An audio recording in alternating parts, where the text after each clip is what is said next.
अभी देख, power series, series of function, कैसा फंक्शन, ऐसा cn इंटू जेड की पावर n। अभी ये क्या है, fn है, जो हम an और fn करके डिनोट करते हैं ना फंक्शन को। देख ऐसा ऐसा करके fn करके नहीं लिखते थे, तो ये fn क्या है, cn z की पावर n, ये जो है ना ये चीज़ है। ठीक है, तो हमारी पावर सीरीज़ क्या है, सीरीज ऑफ फंक्शन, इसकी सीरीज़ है ऐसे फंक्शन की, is called a power series, जहाँ पे ये जो z है वो क्या है, कॉम्प्लेक्स नंबर। z क्या है, कॉम्प्लेक्स नंबर है, मतलब कुछ ऐसा a प्लस आयोटा b, इस टाइप का। और cns क्या है, उसकी coefficient of power series, coefficient of power series बोल सकते हैं इस सीरीज का कोफिशिएंट है। और ये किस टाइप का है, ये भी कॉम्प्लेक्स नंबर्स टाइप का है, ज़रूरी नहीं है कॉम्प्लेक्स नंबर। अब मेरे को ये बता, 2 है, उसको कॉम्प्लेक्स नंबर बोल सकते कि नहीं बोल सकते, बोल सकते हैं। 2 प्लस आयोटा इंटू 0 लिख दूँ तो ये कॉम्प्लेक्स नंबर के फॉर्म में तो लिख ही सकते हैं। इसीलिए हम ऐसा भी बोलते हैं कि रियल नंबर्स किसके सबसेट है, कॉम्प्लेक्स नंबर्स के। सबसे बड़ा सेट कौन सा होता है, कॉम्प्लेक्स नंबर। 2 क्या है, एक रियल नंबर है। ठीक, तो ये हो गया पावर सीरीज कैसी दिखती है, ऐसी समेशन cn इंटू जेड की पावर n। ठीक है, फिर इसमें लिखा है ये सारे क्या है, कोफिशिएंट्स हैं। ठीक है, अभी आते कुछ एग्जांपल्स दिए हुए हैं, जैसे कि ये सीरीज़ दी हुई है, फिर ये सीरीज़ दी हुई है।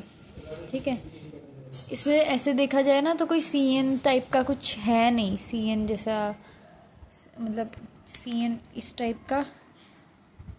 इस केस में cn क्या होगा, अगर इसको कंपेयर करें z की पावर n और 1/z की पावर अपॉन z की पावर n अपॉन n को कंपेयर करें किससे, हमारी पावर सीरीज से कंपेयर करें, तो उसमें z की पावर n तो है पर cn नहीं है, तो cn क्या हो जाएगा, 1/n।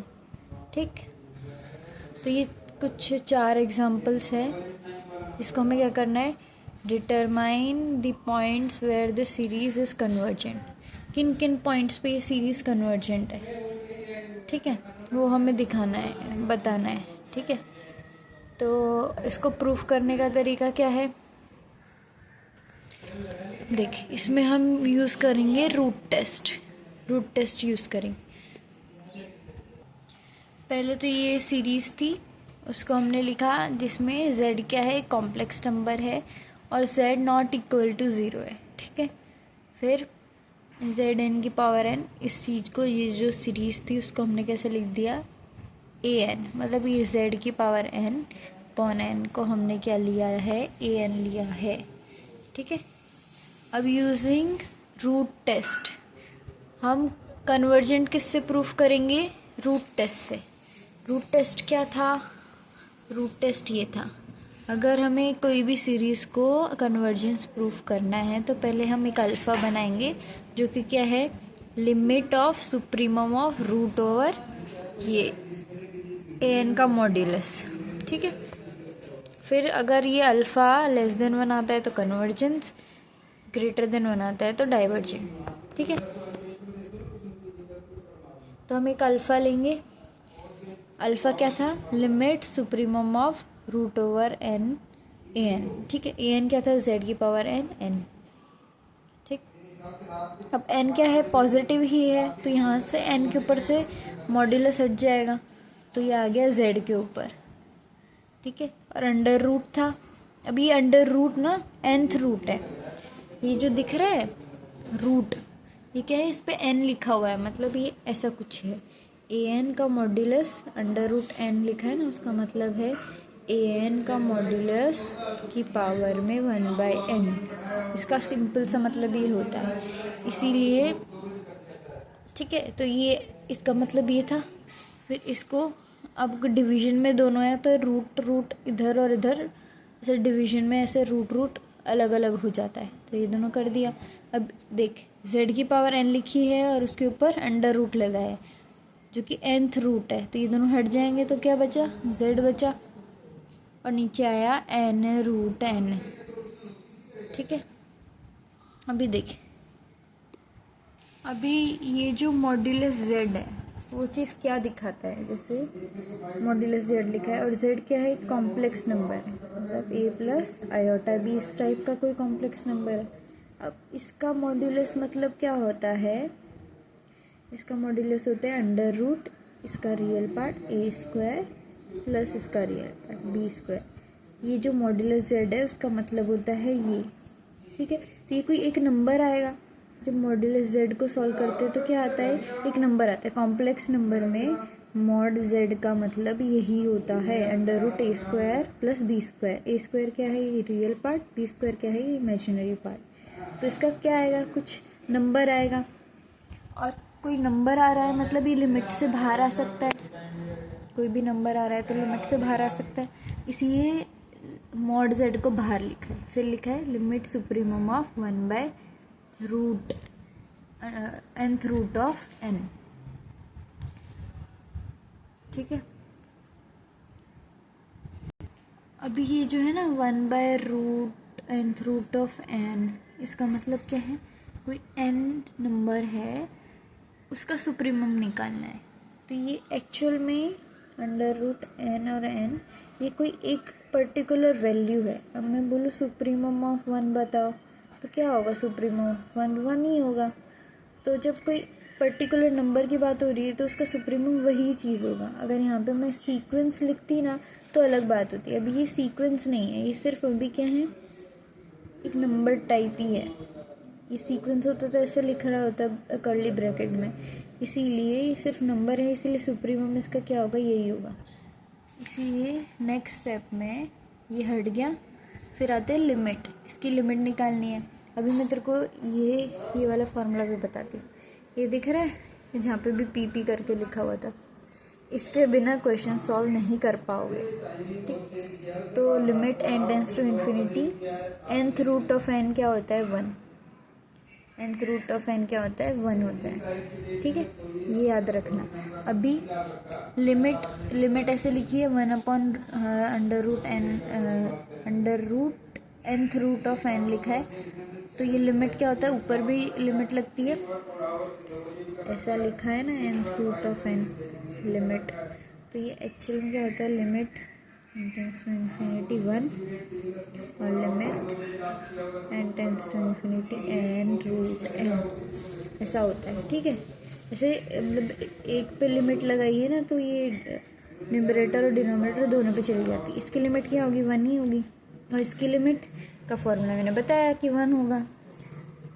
तो क्या आया, यहाँ से क्या आया, 1 आया, तो सिर्फ क्या बचा, मॉड्यूलस z। और अभी हम ये सब क्या निकाल रहे थे, ये अल्फ़ा निकाल रहे थे for root test. Root test कहाँ गया, ये रहा रूट टेस्ट। इसमें alpha limit supremum of this, तो लिमिट सुप्रीमम ऑफ दिस क्या आया, मॉड्यूलस z आया।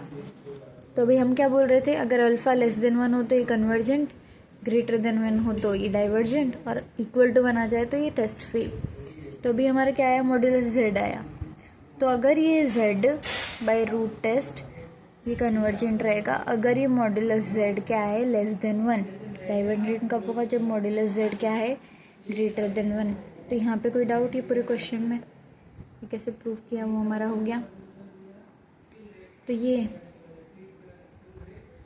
एक सीरीज़ थी, उसको कन्वर्जेंट प्रूव किया हमने, क्या यूज़ करके, रूट टेस्ट यूज़ करके।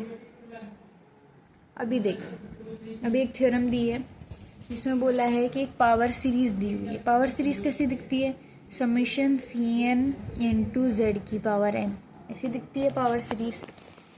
तो उसमें अल्फ़ा आ रहा है, ये alpha equal to limit supremum of under root की power under root nth root of Cn।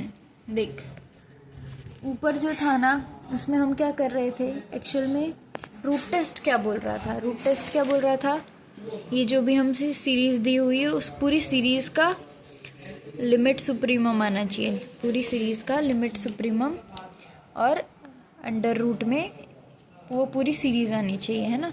अभी पावर सीरीज में क्या हो रहा है, सिर्फ ये जो कोफिशिएंट है ना Cn, उसको लिया है, Cn का मॉड्यूलस।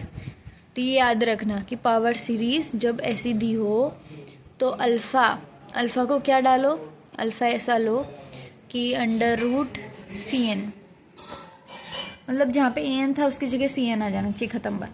फिर r क्या है, r हमारा ये पावर सीरीज का रेडियस होता है। वो क्या होता है, ये जो अल्फ़ा हमारा आया उसका रेसिप्रोकल r = 1/α। r क्या है, 1/α, ये जो अल्फ़ा निकला उसका अपॉन में, ठीक है। अब अगर इतना हमने कर लिया ना, कोई भी पावर सीरीज दिखी और हमने इतना कर लिया कि ये इसका Cn जो कोफिशिएंट है उसका ऐसा limit supremum of nth root of Cn का मॉड्यूलस, फिर हमने रेडियस बताया, रेडियस = 1/α।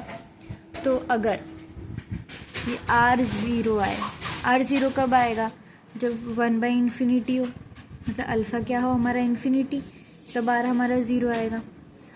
या फिर r इन्फिनिटी हो, इन्फिनिटी कब होगा, जब अल्फ़ा हमारा 0 हो, 1/0 क्या होता है इन्फिनिटी। तो जब ये चीज़ हो, ठीक है, देन ये कन्वर्ज करेगा अगर हमारा जो मॉड्यूलस z है वो लेस देन r आ जाए, and diverge if modulus z is greater than r।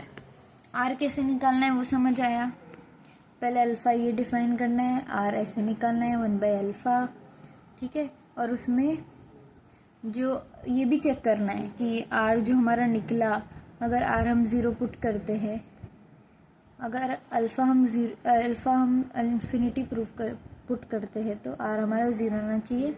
Same alpha 0 put करते तो r हमारा इन्फिनिटी आना चाहिए। तब हम कब कह पाएंगे कन्वर्जेंस, जब मॉड्यूलस z लेस देन क्या हो, r, और modulus z greater than r हुआ तो डाइवर्जेंट। यही इस चीज़ का प्रूफ था जो कि शायद नहीं पूछेंगे एग्ज़ाम में, ठीक है। बस इतना याद रखना है, ये जो r है वो है रेडियस ऑफ पावर सीरीज, ये शॉर्ट में लिखा है, r is called radius of convergence of power series. तो ये चीज़ मैंने जो समझाई वही है। फिर from the proof of the above theorem it is clear that for z less than r ये जो सीरीज़ है वो कन्वर्जेंट है, मतलब सीरीज़, ये वाली series, and every power series converges absolutely inside it's circle of convergence. इसके circle of convergence में वो पावर सीरीज हमेशा क्या होती है, एब्सोल्युटली कन्वर्जेंट होती है। मतलब ये r क्या है, उसका रेडियस है, उसके अंदर अंदर अगर वो है तो क्या है, एब्सोल्युटली कन्वर्जेंट। अभी कुछ एग्जांपल है, find radius of convergence of following power series. अब हमें रेडियस निकालना है, रेडियस जैसे ही बोल दिया ना, इसका मतलब है ये पावर सीरीज की बात हो रही है और हमें ये वाला फॉर्मूला यूज़ करना है, समझ आया। उसमें क्या था, सिर्फ कन्वर्जेंट प्रूफ करना था तो हमने रूट टेस्ट लगाया, पर इसमें क्या बोला है कि रेडियस ऑफ कन्वर्जेंस निकालो। तो रेडियस ऑफ कन्वर्जेंस निकालने के लिए देख, ये जो छोटा करके, ज़्यादा छोटा में दिख नहीं रहा, देख ये दिख रहा है। कैसी होनी चाहिए पावर सीरीज, किस फॉर्म में होनी चाहिए, Cn × z⁴n। फिर हम अल्फ़ा ऐसा लिखेंगे। तो पहले हमें कुछ भी दे रखा हो पावर सीरीज, उसको इस फॉर्म में देखना है, Cn क्या निकलेगा। पहले Cn तो निकालना पड़ेगा ना, ये अल्फ़ा निकालने के लिए। तो जैसे ये वाला क्वेश्चन है z⁴n/n, तो इसको comparing with this power series का फॉर्म, तो इसमें Cn क्या निकला, देख मैंने बताया था ना z⁴n तो दिया हुआ है, पर Cn क्या हुआ, 1/n, ठीक। तो अब अल्फ़ा निकालेंगे। हम ये क्यों कर रहे हैं, क्योंकि हमें रेडियस ऑफ कन्वर्जेंस r निकालना है। अल्फ़ा निकालेंगे तो Cn की जगह 1/n लिखा, ऐसा लिखा, तो ये √nth ऐसे से हो गया। अभी ये चीज़ मैंने अभी भी समझाई कि 1 कैसे आया पिछले वाले क्वेश्चन में। फिर अल्फ़ा हमारा आया 1, तो r क्या हो जाएगा, 1/α, तो r क्या हो जाएगा, =1, ठीक है। आर रेडियस क्या आ गया हमारा, radius of convergence of power series 1। ठीक, फिर सेकंड क्वेश्चन था, सेकंड क्वेश्चन है ये -1 की पावर n z की पावर n, तो Cn क्या हो जाएगा -1 की पावर n। ठीक है, Cn हमने ये लिखा, फिर इसकी जगह ये लिखा, इसे हमने प्रूफ किया। Same for this question, same for this question, ये हो गया। उसके बाद सपोज सीरीज ऐसी दी हुई है और जो x है वो लेस देन r दिया हुआ है, and define f x equal to, ये x से इन्फिनिटी तक सीरीज x की पावर n, अगर x इसमें बिलोंग करता है ओपन इंटरवल